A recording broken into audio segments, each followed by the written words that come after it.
to Melbourne, to the Australian Open 2025 and control the controllables. We're back.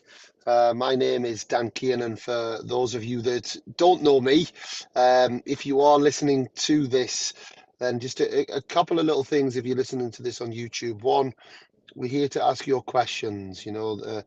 To answer your questions.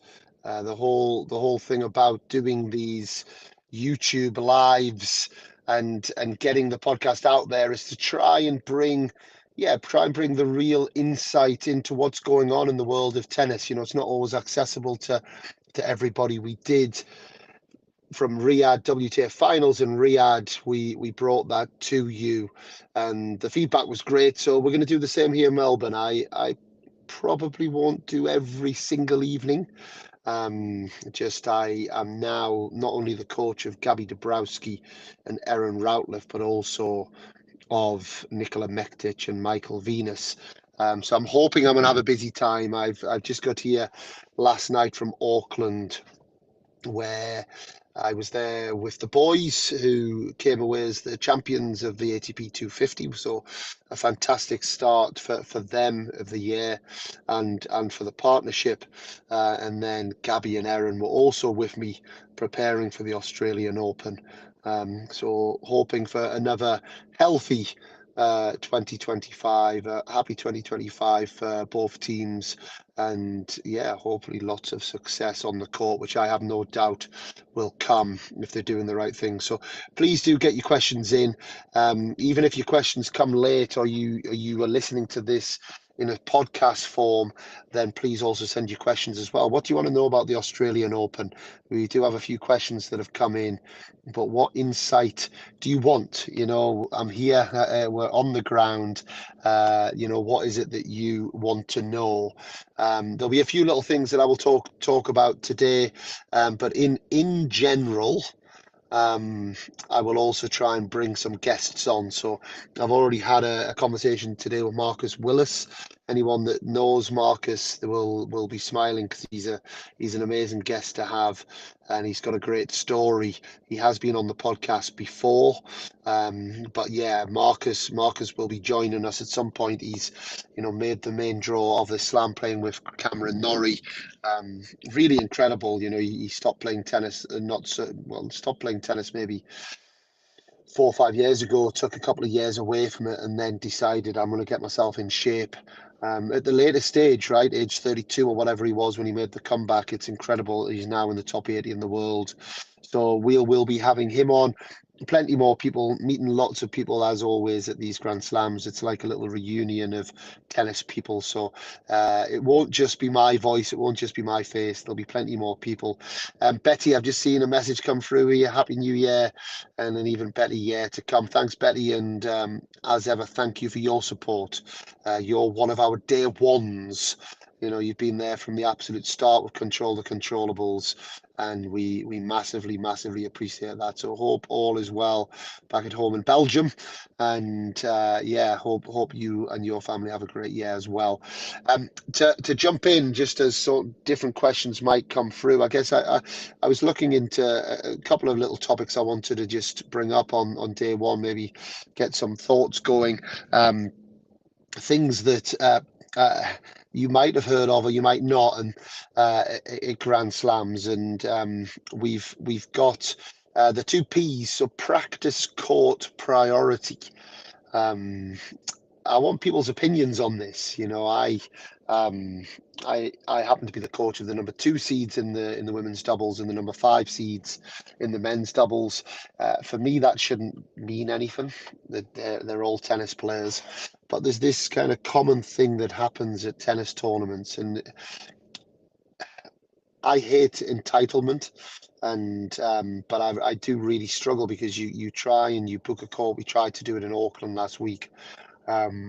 And we were told we're not sure because we haven't heard from a lot of the big names yet.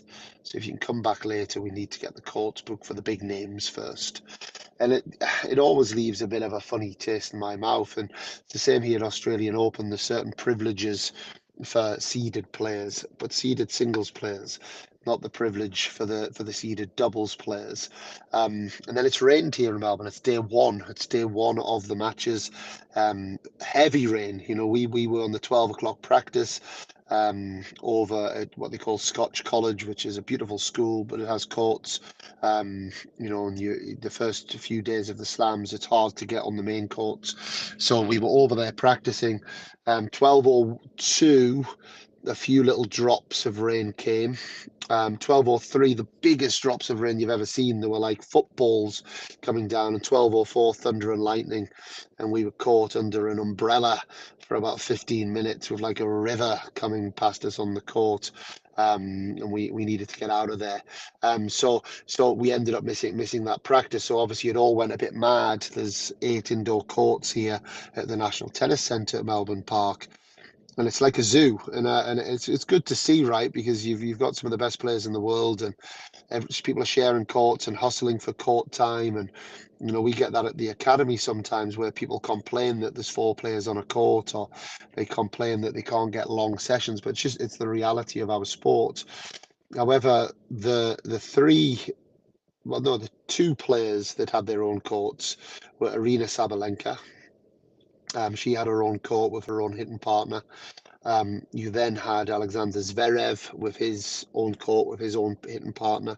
I know preparing, Sabalenka's just won her first round this evening, and not an easy match, actually. Sloane Stephens can cause some problems and is used to the big stage, and it was getting a little tight in the first set. But then you've got Zverev as well, and then you had Hijikata and Kubler, the 2 Australian players. They had their own court to share. Everybody else was hitting in half a court. Everybody, including Sloane Stephens, who came on after Arina Sabalenka. So Sabalenka's hitting with her own hitting partner on a full court, but Sloane Stephens has to share a court in half a court, hitting with another player. And these guys are going to go and play each other. I don't know. Not sure that's. I'm not sure it's not so much about fairness. I guess it's more for me. It just seems a little. I don't know. I don't think it's necessarily in the spirit of how it should be, because ultimately what we are here, and I've said this to a couple of people, this is the traveling circus. You know, like everyone's kind of on the same team here. You know, everyone's needs each other in lots of ways. And the traveling circus goes from Melbourne to Doha to Dubai, and within that circus, obviously, you've got this competitive environment, which is what makes it appealing, and for sponsors and people buying tickets and commercials and TV rights and all of the things that allow this tour, and so many people that benefit from this tour to go on. Maybe it is just the way it is. Maybe it's not. But would love your opinion on that one. We've then got the 2 S's, which is the Sabalenka slice. And I found myself watching her practice. I just to kind of balance out what I've just said there. This is not a diss of Arina Sabalenka, because she's one of my favorite players. I think she's amazing, and I love watching her practice. And just again for people listening, or players or coaches, you know, she's warming up to play the first match of the year at the Australian Open. You know, she won it last year, and she was working on specifics. It wasn't just hit up and down, hit cross court, hit a few volleys, hit a few serves. And she was really working on this slice. And honestly, it was like Federer-esque. She was hitting these little short slices. And then the coach was coming in, and then she was kind of like ripping up the back of the backhand off a low ball. She hit a couple of down the line, kind of inside the ball slices, and it looked really good, actually. I was really impressed with what I saw, and it takes me back to a story of being here back in 2012, and Liam Brody warmed up Roger Federer on the Rod Laver Arena before he played Rafael Nadal, and Federer was saying, "Look, just rip the ball high to my backhand. That's all I want. I just want lots of backhands, high, heavy topspin coming into the backhand." And Federer was working on stepping in and hitting it. And it was, I believe it was 2016 or 17. They then played each other in the final here. And everyone was saying, "Oh, Roger Federer's developed this amazing backhand. He's taking the ball on. He must have been working on that in pre-season." No, he was working on it for years. He was working on it for years. and it obviously came out, and he was playing incredible tennis that year. But it's the same with Sabalenka. This slice, I've seen her do a lot of it. She's working on the short slice, the drop shot, the slice down the line, and I just love seeing that these players are constantly working and developing their skill set. And the last one is it's actually the Bs, the three Bs, and that's the Spanish three Bs of Buxa, Badosa, Busos, Monero. Not been many matches today, but we have had three Spanish women who have moved into the second round, all with Bs at the start of their name. So that stood out. A couple more matches that have stood out for me. Kei Nishikori, it doesn't need to be playing, right? And I'll talk about that in a minute, about this, the passion of this sport. But 2 sets to love down, 2 match points down to Monteiro, and he came back and won in 5 sets, and like incredible. Like, he's had a great career in Nishikori, and obviously he's had a lot of injury issues, but great to see him at the back at the playing game. I know he did very well a couple of weeks ago, but it's fantastic to see that he is absolutely still going and fighting hard. And then Casper Ruud, a great match actually with Jaime Munar from Spain, and yeah, that's an interesting first round, right? 5 sets already. I don't want to get caught up on the balls. I talk about the balls quite a bit on the podcast, but the balls are heavy. You have 2 or 3 games where the balls are flying through the air, and then they get really heavy fast. So that type of match, Casper Ruud against Munar, long rallies, and it's not easy to hit through the courts. So it'll be interesting what that takes out of Casper Ruud moving into it. I'm going to get into a couple of questions, and we've had a few questions coming through. So someone's asked me how the courts are playing. I think not so much the court, I think it's the balls as much as anything. I think it is relatively slow, very fluffy. The ball's getting very fluffy very soon. So that's one thing that, yeah, I think it could dictate, right? I think sometimes those sort of conditions, you've either got to really hit through them, like a Pericar will hit through it. I think Yannick Sinner's shown us that he hits through all conditions, or it can cause you problems, and it definitely will suit an Alcaraz. I think it should suit an Iga if you're on tech, even though Iga hasn't necessarily traditionally done well down under at the start of the year, but the conditions should suit that as well. We've got a question coming in here, so thank you for the question, from Bad. I don't know if that's your name or if that's Brad or Bad, but thank you for getting in touch. A lot of talented players in the Next Gen Cup. How will they fare in the main tour and in Grand Slams? Yeah, in our latest, if you listen to the preview that we did of we talked a lot about these players. Freddie Nielsen talked a lot about them. I mean, the standout for me, and I mentioned them on the podcast many times, João Fonseca, real deal, real deal. Someone that we're going to see for a long time, in my opinion. He kind of not walked through that event, but he won that event. He obviously won the first event of the year as well in Canberra. He's qualified here. He plays Andrei Rublev in the first round. Not a good draw for Rublev in the slightest. He's absolutely ready, I think, to come through. I got to see Basfer Varedi last week in Auckland. It's not an easy match for Djokovic, actually. He came through qualifying in Auckland and he lost the semi-final, great semi-final with Gael Monfils. He's another really talented youngster that's coming through. I know Mensik, I don't think played the Next Gen finals, but Mensik was another one in Auckland. I think the big ones for me, I guess, if I was to pick three that we're going to see that are really, really going to push on in the next couple of years, I would say Fonseca for sure, Pericar, I think 100%, these guys are going to be kind of top 10ers, top 15 players in the world. And then Mensik as well. He was only 19 years old. I think those are the real names to watch out for. I know we've had a couple of them that are qualified here. Turn is it the American guy. I haven't seen enough of him, to be honest, but Yeah, I think there's a next wave coming, but in terms of superstardom, if I was to really push it, I would say Fonseca and Pericard, and potentially Mensick as well. Are we're talking like your top tenors, potential to push on and win Grand Slams as well, from what I've seen. Got another question here. Is this Alex de Minaur's best chance for a slam? Um, he's getting better, right? He's getting better. I don't know. I in terms of Demonua, I've got so much time for Demonua. Um, I'm not sure he's slam winning, to be honest. Um, I think there's just a couple of things that his backhand does get exposed a little bit. Obviously, his movement's incredible. He can hit big forehands. He serves pretty well. But I'm not sure that he's got enough to go through three or four big names to win a slam. But it probably is the best. He probably is his best chance. I think it's hard courts. I'm not sure clay courts is for him. Um, and I'm not sure grass necessarily is. So I would say Australian Open or US Open. And US Open, the way he plays, his body can often be beat up at the end of the year.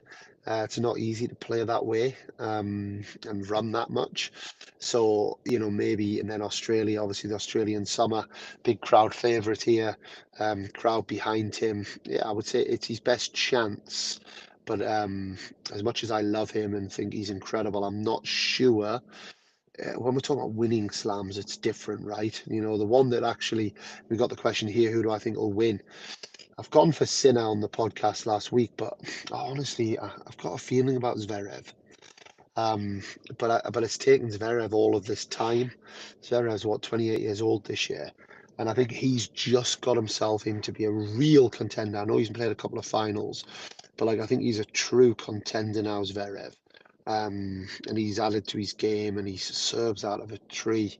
And I'm just not sure quite Timonua has that. Question here about Zizou Bergs in Auckland. Yeah, I like him a lot. I see why there's a lot of noise about him actually. Because I've heard his name the last 2 or 3 years. People have been shouting about him for a while, and I remember looking at like rankings and results and thinking, well, this guy, they're not amazing, but he's a man mountain, that kid. Um, he's what an athlete, an incredible athlete. Um, yeah, just seems to be going about his business and improving all the time. He reminds me a little bit of a oh my God, my mind's gone blank. The Hungarian player who just bit by bit has just kind of made his way on the tour, and really really physical. Plays well, and I can certainly see him having a strong career inside the top 50. I haven't seen enough of him to know if he's quite got that extra X factor that's needed at times, but certainly someone who he's a top 50 player for me, without a shadow of a doubt. And I kind of get it right now, that like what people have said about him, because he's really impressive, physically and as an athlete, very impressive. I know he's just brought in Greek Spor's coach, who worked with Greek Sport for a good few years, and that's someone who brings a lot of experience. So I think Zizou, certainly, I see a nice future for him, and I get the noise a little bit more now. Last couple of questions before I just have a couple of things before we end today. This is just me kind of setting the scene really for the week, touch and base. It's lovely to see so many of you jumping in and asking your questions. Why do people? Well, I've got a question here. Why do people say that Australia is the favourite slam? We hear it all the time, right? The happy slam. It's a great place to be. Um, at this time of year, first and foremost. I think it's the summer, right? In Europe, and and most of America and a lot of the rest of the world, people are that kind of January is a bit ugh. Whereas this is it's the summer and it's the happening. You wouldn't have thought it was the summer today in Melbourne, um, but yeah, it's summertime. So that's the first thing. They make such a massive effort.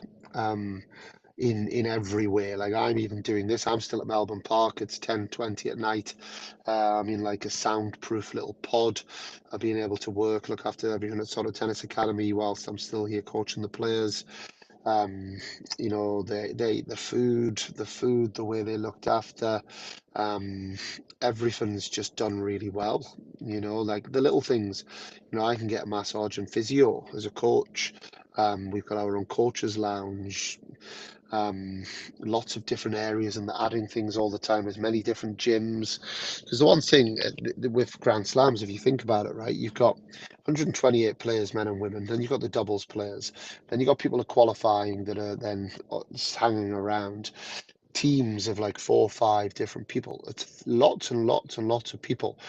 And French Open and Wimbledon, everyone just gets stuck in these rooms, and it's not nice. It's you're struggling for tables, you're struggling for everything. Gym space, and what Australian Open does really well is it develops lots of different spaces for people to go. Um, that just gives you the feel of which is what you want. You want to have your own space with the teams. It's one of the beauties of WTA finals. You get your own locker room, and it's a space to go. ATP finals as well. It's a space to go, play your music, chill out a little bit, and be in your own place. So, yeah, it does it incredibly well. Always great crowds, great courts. Lots of show courts. Great city. Nothing not to like about the Australian Open, that's for sure. Got one here about the new team, Mertens and Perez. Um, it'll be good, right? Good players, good players playing with good players tend to do well. Um, and yeah, I think it's a great team. I think doubles is there's lots of teams, there's lots of kind of pick and mixes. We know how that happens at the end of years, but this year more than any, I think there's maybe 10, 12 new women's teams, and then I know on the men's there's about 9 or 10 as well. That when I'm talking about top 30 players in the world, there's been a big change around. Um, and they'll be good. They complement each other well in their styles, but as ever, a lot of what comes down on doubles is also how personalities complement, how they're able to connect in the right ways, get their identities right, have the right teams in place, and I have no doubt that that team, as well as many others, will do very well. But time will tell. Time will tell. You never know. It's always evolving. It's always moving forward, and we can't take any of these things for granted either. Now, my last little thing just to finish off. Thank you for all the questions, guys. Please, like I say, if I haven't answered your questions, we will add them in. I will be back in a couple of days with these live streams. So thank you for getting in touch. Um, the bit I wanted to finish on is hopefully a bit of a feel good, and I think it needs some time is dedicated to it. It's just the qualifiers at Grand Slams.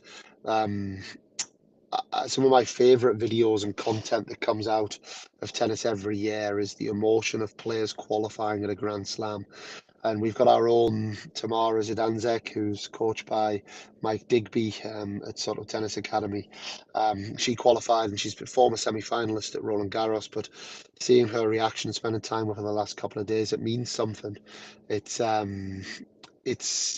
real incredible achievement, and it kind of got me thinking why, right? Because um, it's all they've done is qualify. People can say, well, they've done nothing yet. Well, I went and looked and I had a little look, and I thought I took a picture of it, but it might appear somewhere. But I kind of know it off the top of my head. I think it was, the prize money from first round is 132,000 Australian dollars, just for being in the main draw. It's 40 WTA points, 30 for qualifying, 10 for first round, I believe, which is massive, right, in it's certain people's rankings. And those things are amazing. But more than that, it's years of heartache. Um, it's real life of tennis. You know, this is we've talked about it a lot, but Sabalenka, Djokovic, and these guys are just incredible, right? But the superstars, they have emotion attached, but it's life sorted for them. You know, that's it's all about history for them and creating more memories. I saw Iga got interviewed the other day, and she said, like, I remember when it was so exciting to make quarters of a slam, but now it's like I'm in the quarters and it's no big deal. You know, that's what happens, and it's ultimately where these dreams become reality, and it's where the financial struggles potentially become financial security, at least for a period of time for some players. You know, these are real things, but it's even more than that as well, because it's where and why everyone plays the game. You know, when you're little and you're hitting balls across the net and you're pretending to be Federer or you're pretending to be Serena Williams, it's what sits in our heart. And you know, for us to have the opportunity to walk the path that those giants have is really something that's special, because this sport of tennis is something that gets inside our blood. You know, the passion of the sport, the emotion of the sport, and to be part of history of playing in main draw slams, and to have the hope to be able to do that, but not just the hope, but also the validation that it was worth it, right? You know, that all of that work that's gone in, and all of that money that's been spent, and all of the dedication, the cold mornings, the stress, the commitment from our parents, the arguments, the injuries, the doubts that we've got to overcome, it all comes flooding out. And anyone gets a chance, I think it was the WTA that posted it, was some of the reactions of people as they qualify. And in my opinion, it's absolutely the best type of emotion to witness. You know, it's a deep, it's a powerful emotion, it's a raw emotion, it's a real emotion. And I, for one, feel very privileged to get to witness that, feel very privileged to be involved in this sport that brings such a strength of emotion and passion. And there really truly isn't anything better than live sport and live tennis. And I think we just have to showcase that. You know, we have to showcase those type of events more. And a big shout out to everyone that qualified at the Australian Open. An incredible achievement, and you know, something not to turn our nose up in any way, and get that content out far and wide, because that's what's going to sell our sport. You know, the next people in our sport are gonna see that, and that's the emotion, and that's the experiences they want to have as well. So on to the next round. I'm sure this next 2 weeks has lots more passion, lots more emotion, lots more things for us to enjoy and yeah, cry over, get our teeth stuck in over as well. A big shout out to all of you. There's lots of questions that have come through, so thank you. If you are enjoying these, let us know. You know, this is your podcast. We're doing this for you. So anything that you want to hear from Melbourne, please do let us know. But it's a pleasure to be able to chat tennis with you, and I look forward to bringing other guests as well. But until next time, I'm Dan Kiernan, and we are Control the Controllables.